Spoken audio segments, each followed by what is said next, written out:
Assalamualaikum warahmatullahi wabarakatuh. Salam sejahtera bagi kita semua. Yang terhormat Bapak Farid sebagai dosen pengampu mata kuliah Agama Islam 2 dan teman-teman yang saya sayangi. Kami dari kelompok 5 akan mempresentasikan integrasi nilai-nilai Islam dalam upaya kuratif kesehatan masyarakat antara Tibun Nabawi dan medis modern. Baik, sebelum lanjut ke pemaparan materi, ada pepatah yang mengatakan tak kenal maka tak sayang. Maka dari itu, saya akan perkenalkan diri. Perkenalkan, saya Arina Miratul Faiza dengan NIM terakhir 227 sebagai moderator. Dan selanjutnya saya juga akan perkenalkan anggota kelompok saya. Yang pertama yaitu Aprilia Aristanti dengan NIM terakhir 021. Kemudian Nadia Nafiani Aulia dengan NIM terakhir 023, Dinasti Keisha Savana dengan NIM terakhir 025, Muhammad Ardilon Ruwahid dengan NIM terakhir 088, Muhammad Zulfikar Ali Abduo dengan NIM terakhir 141, Naila Nabila Majda dengan NIM terakhir 191, Alfisa Hanafatin dengan NIM terakhir 210. Baik, selanjutnya saya akan menjelaskan bab 1 pendahuluan. Berdasarkan penelitian yang dilakukan oleh Andira dan Pujio Budojo pada tahun 2020, upaya kuratif dalam kesehatan masyarakat itu merupakan sebuah aspek vital yang mencakup berbagai pendekatan dan metode untuk menjaga dan memulihkan kesehatan. Nah, dalam dunia modern, upaya kuratif ini tidak hanya identik atau efektif dengan medis atau klinis saja, akan tetapi juga selaras dengan nilai budaya, religius, dan komunitas. Salah satu pendekatan alternatif adalah Tibun Nabawi atau biasa disebut dengan pengobatan berdasarkan landasan Al-Quran dan Sunnah Nabi. Integritas antara nilai-nilai Islam dan praktik medis modern ini membuka peluang untuk menciptakan model kuratif yang holistik, berbasis bukti, dan peka terhadap budaya religius. Berdasarkan data dari beberapa penelitian, praktek Tibun Nabawi ini terus berkembang dan kerap kali dibutuhkan untuk melengkapi medis modern. Namun, implementasi upaya kuratif Islam pada era modern ini masih mempunyai banyak tantangan, seperti terbatasnya bukti ilmiah, kurangnya standar mutu dalam dan pelatihan, rendahnya literasi, hingga perbedaan tafsir antara ulama, tenaga medis, dan juga masyarakat. Baik, selanjutnya saya akan menjelaskan rumusan masalah dan juga tujuan. Saya akan menjelaskan rumusan masalah terlebih dahulu. Yang pertama, bagaimana pengertian dan prinsip upaya kuratif kesehatan dalam perspektif Islam. Yang kedua, apa dasar hukum pengobatan dalam Islam. Yang ketiga, apa saja metode kuratif dalam Islam. Yang keempat, bagaimana peran kesehatan masyarakat dalam upaya kuratif. Yang kelima, apa saja tantangan yang dihadapi dalam mengimplementasikan upaya kuratif Islam di era modern.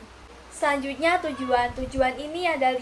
Yang pertama yaitu mendeskripsikan pengertian dan prinsip upaya kuratif kesehatan dalam perspektif Islam. Yang kedua, menguraikan dasar hukum pengobatan dalam Islam. Yang ketiga, menganalisis metode kuratif dalam Islam. Yang keempat, menjelaskan peran kesehatan masyarakat dalam upaya kuratif. Dan yang terakhir atau yang kelima yaitu mengidentifikasi tantangan yang dihadapi dalam mengimplementasikan upaya kuratif Islam di era modern.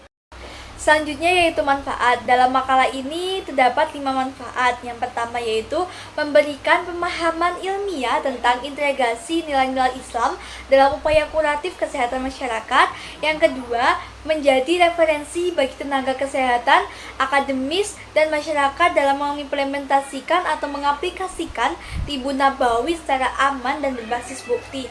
Dan yang ketiga, mendorong kesadaran masyarakat akan pentingnya literasi kesehatan berbasis syariah untuk menghindari hoaks medis. Yang keempat atau yang terakhir yaitu menawarkan masukan bagi pembuat kebijakan kesehatan agar lebih responsif terhadap nilai budaya dan religius masyarakat.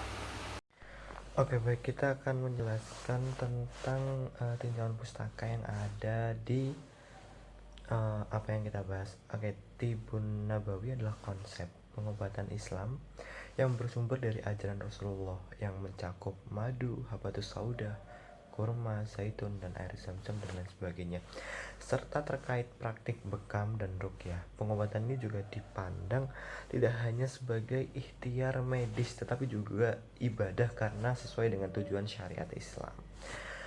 Sejumlah penelitian menemukan beberapa manfaat seperti madu, terus bekam, kurma, dan lain-lain itu masih memiliki bukti ilmiah yang sangat terbatas dan memerlukan uji klinis yang sangat kuat. Dengan demikian, Tibun Nabawi lebih tepatnya dapat diposisikan sebagai terapi komplementer yang terintegrasi dengan pengobatan modern dan berlandaskan bioetika Islam. Bagaimana kita tahu bahwa upaya kuratif itu telah diatur pada Undang-Undang Nomor 17 Tahun 2023 tentang kesehatan pada pasal ayat 18 ayat 1 dan 2 yang menegaskan bahwa upaya kesehatan terdiri atas promotif, preventif, kuratif, rehabilitatif, dan paliatif. Lalu, kuratif sendiri itu berasal dari bahasa Inggris, cure, yang berarti menyembuhkan. Lalu dalam Kamus Besar Bahasa Indonesia, kuratif itu dapat bermakna dapat menolong, menyembuhkan penyakit, dan sebagainya.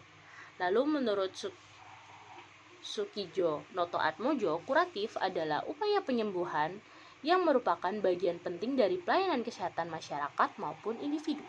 Lalu dalam praktiknya, pendekatan kuratif modern ini dijalankan melalui evidence-based medicine, yaitu pengobatan berbasis bukti ilmiah yang melibatkan penggunaan obat-obatan, terapi medis, tindakan pembedahan, hingga pemanfaatan teknologi modern. Namun dalam Islam, memandang kuratif itu lebih luas, yang dipadukan dengan Tibun Nabawi, sehingga dalam penyembuhannya itu tidak hanya penyembuhan fisik, melainkan menenangkan psikis dan menguatkan spiritual sesuai maqasid al-syariah. Dasar hukum pengobatan dalam perspektif Islam. Umat Islam itu memiliki kitab suci Al-Quran yang mana itu menjadi pedoman hidup umat Islam. Di dalamnya terdapat penjelasan mengenai bagaimana cara bertauhid kepada Tuhan Yang Maha Esa, yaitu Allah Subhanahu wa Ta'ala, bagaimana cara berinteraksi dengan sesama manusia, dengan sesama makhluk hidup, bagaimana cara memperbaiki akhlak kita, dan kisah-kisah para nabi, serta banyak hal yang diceritakan dalam Al-Quran, termasuk mengenai pengobatan. Nah, tepatnya ada pada Quran surat Al-Isra ayat 82 yang berbunyi, Bismillahirrahmanirrahim, wa nunazzilu minal qur'ani ma huwa shifaa'u wa rahmatul lil mu'minina wa la yazidudz zalimina illa khasara. Artinya, dan kami turunkan Al-Quran sesuatu yang menjadi penawar dan rahmat bagi orang yang beriman, sedangkan bagi orang yang zalim atau Al-Quran itu hanya akan menambah kerugian. Nah, maksud dari pernyataan ini adalah Al-Quran itu sama dengan syifa, yaitu penawar atau obat. Nah, Al-Quran yang seperti saya sebutkan sebelumnya itu menjadi pedoman hidup umat manusia.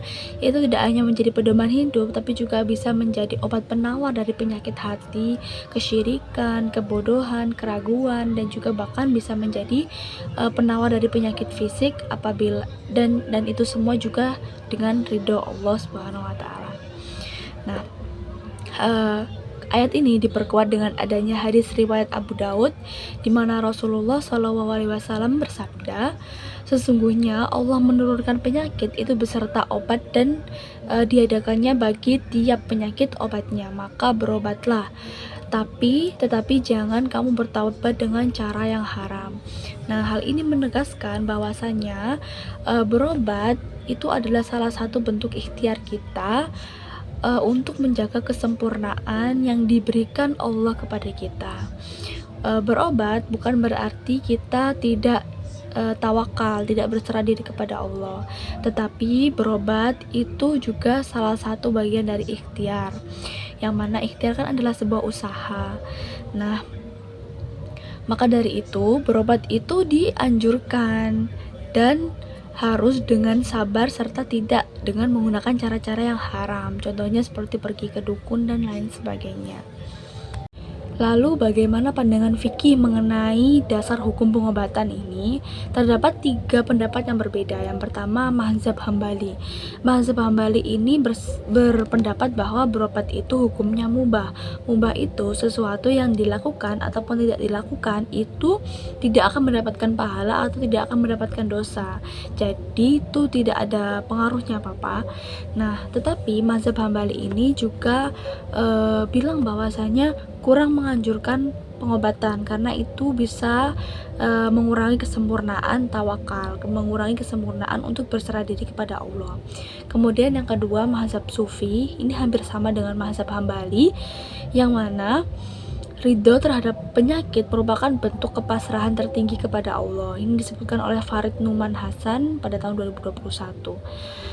Nah, diperkuat juga dengan hadis riwayat Al-Bukhari yang bercerita tentang wanita yang menderita epilepsi dan sering terbuka auratnya ketika kambuh. Nah, maka pada suatu hari Rasulullah SAW berkata, apakah engkau ingin berobat atau tidak? Dan wanita tersebut menjawab untuk memilih untuk tidak berobat dan lebih ridho untuk membiarkan penyakitnya ada dalam dirinya.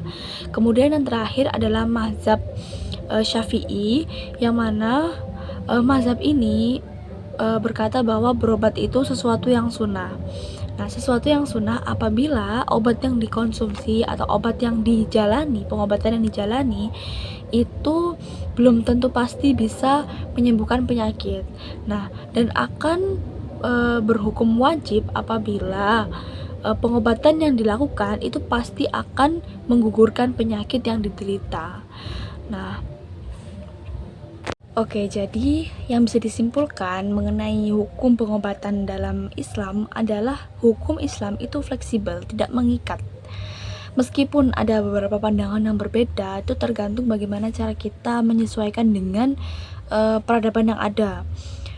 Akan berhukum mubah apabila penyakitnya itu tidak mengancam jiwa. Jadi apabila dilakukan pengobatan atau tidak, itu tidak apa-apa, hukumnya mubah, boleh-boleh saja. Yang kedua, akan berhukum sunnah apabila penyakit yang dirasakan itu bisa berpotensi untuk mengganggu aktivitas dan juga ibadah. Misal kondisi kita pusing, nah itu mungkin akan mengganggu proses kita ibadah, proses kita belajar, maka kita boleh minum obat karena itu kan sesuatu yang berpotensi untuk mengganggu aktivitas kita. Jadi kita melakukan ikhtiar, upaya supaya kita bisa beribadah dengan lebih sempurna, menjalani aktivitas dengan lebih maksimal. Kemudian yang terakhir, akan berhukum wajib apabila hal itu berpotensi untuk kematian atau kehilangan anggota tubuh atau kehilangan fungsi dari beberapa anggota tubuh. Nah, itu pengobatan bersifat wajib. Sebaliknya, pengobatan akan bersifat haram apabila cara, teknik, ataupun bahan yang digunakan itu hal yang diharamkan. Islam itu tidak melarang untuk berobat kecuali metode yang dilakukan atau bahan yang digunakan itu haram.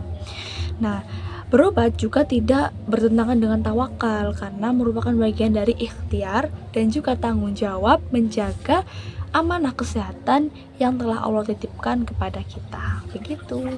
Baik, di sini saya akan menjelaskan mengenai peran kesehatan masyarakat dalam upaya kuratif perspektif Islam. Nah, dalam dunia kesehatan masyarakat sendiri, upaya kuratif merupakan langkah penanganan setelah suatu penyakit itu muncul atau gangguan kesehatan itu terjadi, tetap dengan tujuan memperbaiki fungsi tubuh dan mencegah komplikasi. Nah, dalam perspektif Islam sendiri, upaya kuratif tidak hanya melihat manusia dari aspek fisik, tetapi juga menyentuh dimensi spiritual dan emosional. Nah, Islam juga mengajarkan bahwa setiap penyakit itu memiliki obat. Sebagaimana hadis Nabi Muhammad SAW, setiap penyakit ada obatnya. Apabila obat itu tepat, maka penyakit akan sembuh dengan izin Allah. Hadis riwayat Muslim. Di mana artinya kita dianjurkan untuk berikhtiar mencari kesembuhan, tetapi tetap yakin hasilnya tergantung pada kehendak Allah Subhanahu wa Ta'ala. Dengan landasan tersebut, peran kesehatan masyarakat memiliki tanggung jawab untuk mengintegrasikan layanan medis modern dengan nilai-nilai pengobatan Islami atau Tibun Nabawi seperti penggunaan madu, habatus sauda, bekam, dan doa selama penggunaannya sesuai dengan indikasi medis dan telah teruji kepercayaannya atau keamanannya. Nah, pelayanan kesehatan yang diberikan perlu bersifat komprehensif, yaitu memadukan intervensi medis seperti pemeriksaan, pengobatan, dan tindakan klinis dengan dukungan spiritual berupa doa, zikir, dan penguatan moral. Nah, yang ketiga yaitu adalah meningkatkan literasi kesehatan berbasis nilai Islam, di mana kita bisa memberikan edukasi masyarakat tentang pentingnya berobat, menghindari takhayul, dan memeriksa kebenaran informasi kesehatan. Nah, agar integrasi tibu nabawi dan medis modern dapat berjalan secara efektif, maka dibutuhkan yaitu dukungan yang kuat, yaitu salah satunya dengan adanya kolaborasi antara praktisi modern dan tenaga medis dengan melalui pelatihan seminar lokakarya yang membahas prinsip, manfaat, serta batasan dari masing-masing metode. Nah, pertukaran ilmu dan pengalaman klinis antara kedua pihak tersebut dapat meningkatkan saling pengertian dan mendukung atau membangun kepercayaan. Nah, selain itu, pendidikan masyarakat menjadi aspek penting untuk meningkatkan literasi kesehatan.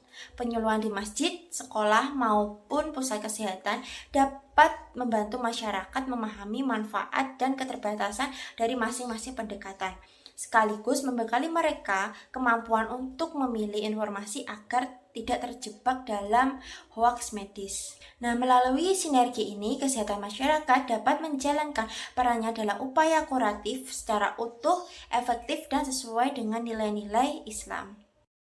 Metode kuratif dalam Islam. Metode kuratif atau penyembuhan dalam Islam banyak dikenal dengan istilah tibu nabawi, yang mana tibu nabawi ini tidak hanya berfokus pada kondisi fisik atau kondisi tubuh, tapi juga memperhatikan aspek psikis dan juga spiritual. Jadi kesimpulannya adalah tidak hanya berfokus pada kondisi tubuh, tapi juga bagaimana kondisi tubuh, kondisi hatinya, dan kondisi jiwanya, dan hubungannya dia dengan Tuhannya. Metode tibu nabawi sendiri bisa melalui bekam, herbal, habatus sauda, hingga doa dan ruqyah. Karena apa? Karena kita tidak hanya berfokus pada tubuhnya, tapi juga berfokus dengan spiritual dan juga psikisnya. Maka dari itu doa dan ruqyah juga mampu dimasukkan dalam kategori tibu nabawi ini. Tibu nabawi juga dapat kita integrasikan dalam kehidupan kita sehari-hari, yaitu melalui aspek fisik dengan pengobatan yang dimodernisasi, karena kita juga harus mengikuti perkembangan zaman, sehingga kita juga tidak melupakan tibu nabawi seperti itu. Dan juga berikutnya adalah aspek spiritual dan psikologis. Dalam aspek ini kita dapat mempraktikkan dan melalui integrasi dari sisi doa dan ruqyah, karena seperti yang kita tahu bahwasanya kondisi untuk menyembuhkan seseorang tidak hanya berfokus kepada kondisi tubuhnya saja. Dan yang terakhir adalah herbal alami. Itu integrasi tibu nabawi melalui herbal alami adalah sebagai bentuk komplementer, jadi sebagai pelengkap apabila telah dilakukan pengobatan-pengobatan yang mendasar pada tubuh dan juga psikologisnya tadi, sehingga herbal ini diharapkan dapat membantu untuk melengkapi proses penyembuhan. Model penerapan integrasi-integrasi berikut bisa melalui kolaborasi, yaitu kita mengkolaborasikan ilmu tibu nabawi dengan pengobatan modern, sehingga kita dapat tetap mengikuti zaman, tapi kita juga tetap mengikuti anjuran dari Rasulullah seperti itu. Selanjutnya adalah penelitian klinis. Jadi dalam pengerjaan tibu nabawi tetap diperlukan adanya penelitian klinis, sehingga ilmu-ilmu tersebut dapat dibuktikan secara real kepada masyarakat luas. Selanjutnya adalah edukasi masyarakat, karena dalam integrasi ini tidak semua masyarakat memahami secara detail bagaimana tibu nabawi itu berproses dan berjalan, sehingga kita harus memberikan edukasi bahwasanya tibu nabawi ini merupakan hal-hal yang benar yang telah dicontohkan Rasulullah dan masih relevan hingga kita jalankan hingga saat ini, seperti itu. Baik, selanjutnya masuk ke pembahasan studi kasus. Penelitian Zainur Rafiq tahun 2024 menunjukkan bahwasannya popularitas bekam itu telah mengalami peningkatan yang cukup signifikan sejak tahun 2003. Hal ini melalui wawancara dengan Ustadz Abdul Hamid Arif sebagai Ketua Perkumpulan Bekam Indonesia Jawa Timur.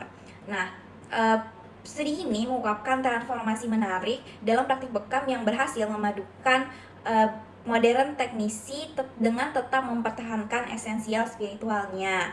Hanya tekniknya saja yang bertransformasi dari penggunaan tanduk binatang tradisional menjadi kop modern berpompa, serta mengganti dari pisau tajam konvensional menjadi pisau bedah steril.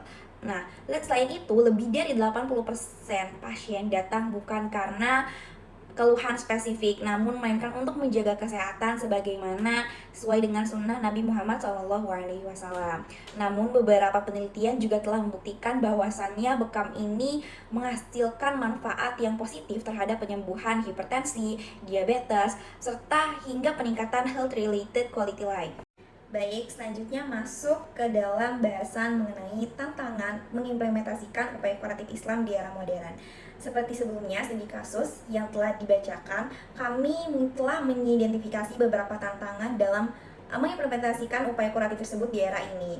Yang pertama yaitu regulasi pemerintah membatasi praktik bekam melalui peraturan pemerintah nomor 103 yang hanya mengizinkan tenaga kesehatan untuk melakukan bekam kering. Hal ini menjadi perdebatan karena tidak sesuai dengan sunnah bekam basah dan menuntut adanya bukti ilmiah modern. Yang kedua, integrasi antara sains dan ilmiah masih sulit dilakukan karena harus memadukan antara kedokteran ilmiah yang berbasis bukti ilmiah modern dan pengobatan Al-Tib An-Nabawi yang berlandaskan wahyu. Yang ketiga, standarisasi praktik dan terapis masih belum jelas, baik dari aspek teknik, etika, maupun spiritual. Aturan gender serta doa-doa penyembuhan juga masih menjadi tantangan dalam praktik lapangan. Kemudian yang keempat, penafsiran hadis dalam konteks zaman modern juga perlu dilakukan agar ajaran bekam itu tetap relevan dengan nilai-nilai esensi Islam dan sejalan dengan fleksibilitas syariat yang dijelaskan oleh Ibnu Askur. Jadi, dari pembahasan yang sudah kami lakukan, bisa disimpulkan bahwa integrasi antara Tibun Nabawi dengan pengobatan modern sebenarnya saling melengkapi. Tibun Nabawi memberikan sentuhan spiritual dan nilai keislaman yang dekat dengan masyarakat. Sedangkan medis modern punya keunggulan di sisi regulasi dan efektivitas klinis. Kalau keduanya disinergikan, maka pelayanan kesehatan bisa lebih aman, holistik, dan sesuai dengan kebutuhan masyarakat. Kemudian untuk saran, kami membaginya ke beberapa pihak. Pertama, tenaga kesehatan sebaiknya menambah wawasan tentang Tibun Nabawi sekaligus menjalin kolaborasi dengan tokoh-tokoh agama. Kedua, akademisi dan peneliti perlu melakukan riset yang lebih dalam agar ada bukti ilmiah yang kuat. Dan yang terakhir, pemerintah perlu memperjelas regulasi serta melakukan standarisasi supaya praktik Tibun Nabawi bisa berjalan dengan aman. Cukup sekian pemaparan materi dengan tema ajaran Islam dalam upaya kuratif yang dapat kelompok kami sampaikan. Kurang lebihnya mohon maaf. Dan apabila ada hal yang ingin ditanyakan, kami membuka sesi tanya jawab.